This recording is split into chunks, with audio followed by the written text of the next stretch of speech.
Hi students, we are back again on economic models. So we have seen in the last class what are the features of economic model, right?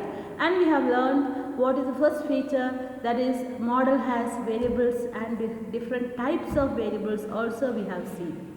Now we move on to what are the other features of economic models. So we can see the second feature of economic model is that the model has equations. The model has equations, and that equations are classified into definitional equations, behavioral equations and equilibrium conditions. So what is a definitional equation? A definitional equation will set up an identity between two alternative expression that has got same meaning. Okay, so there are two alternative expression that has got same meaning. So definition equation sets up identity between two alternative expressions that has got same meaning. So there is an example is given there, that is income is identically equal. There are three equal to sign Allah. That is called, these three lines are there that shows the identity sign. So Y income is identically equal to expenditure. Y is income and E is the expenditure. So that is how we write definitional equations.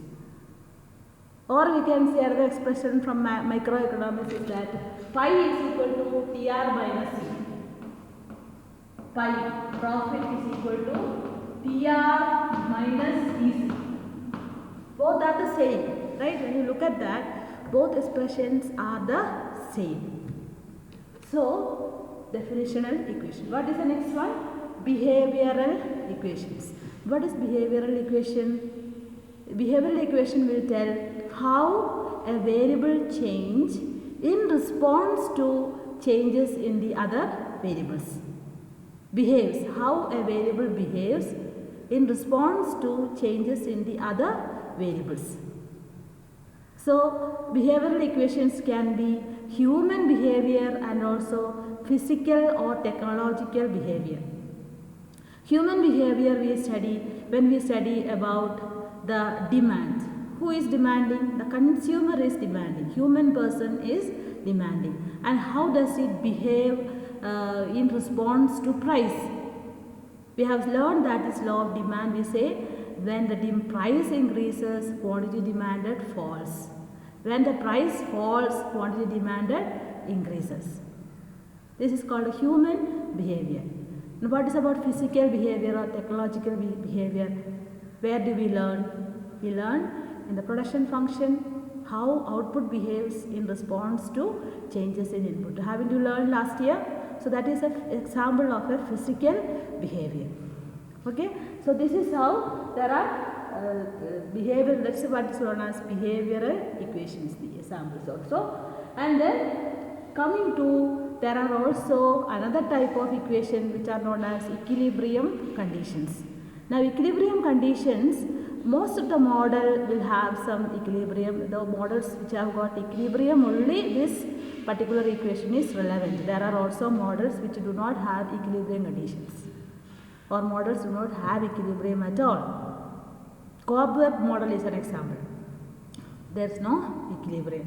So all the old models that has got equilibrium, there is surely one type of equation is there, that is known as equilibrium conditions. Some things are not visible there. Equilibrium conditions. I can write here equilibrium conditions. Equilibrium condition. Okay. So the example is in the most celebrated microeconomic model is a demand and supply model. We can see quantity demanded is equal to quantity supplied. This is an equilibrium condition. Okay. So I hope you understood what our model has equations, and these equations are classified into this. And we move on to the third feature, that is a model is complete when you can say this is a complete model. That is when the number of equations are equal to number of endogenous variables, or number of endogenous variables are exactly equal to number of equations. So model is complete when the number of endogenous variables are exactly equal to number of equations. Okay, so that is what is written there. Model is complete and number of endogenous variables, okay, endogenous variables are equal to number of equations.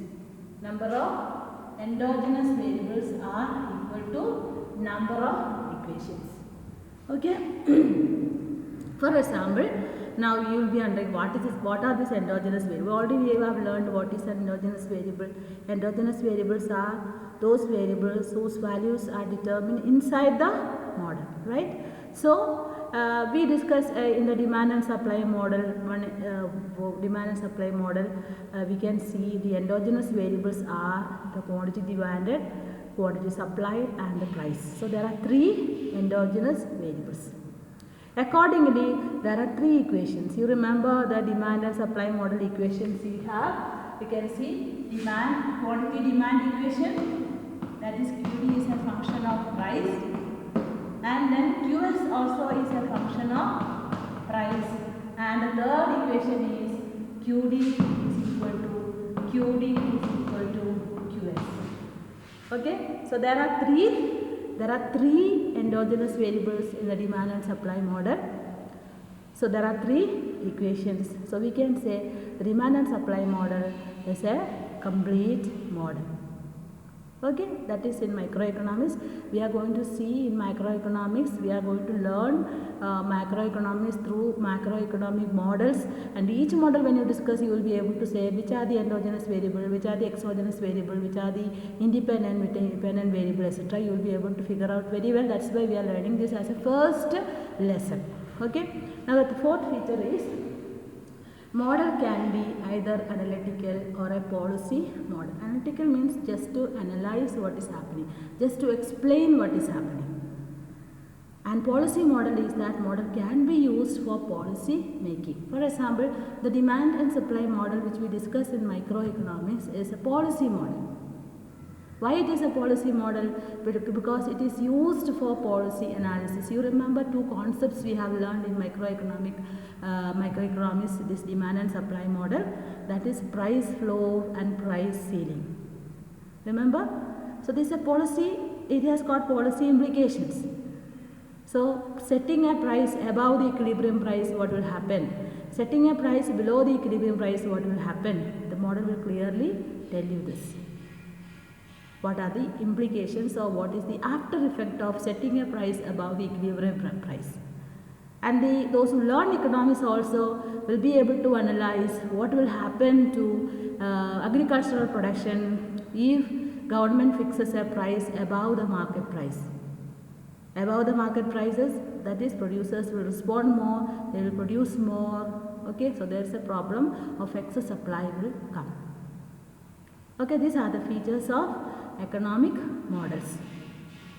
So I hope you understood, students.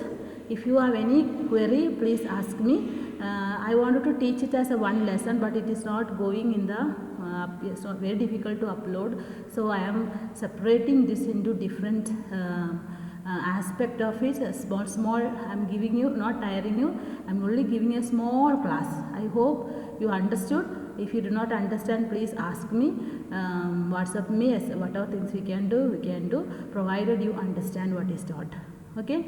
In the next class, we will learn an example of all these in a demand and supply model. Okay. An example which will tell you what are the exogenous, endogenous variable, whether the model is complete with an example. Okay. For time being, bye. I hope you understood.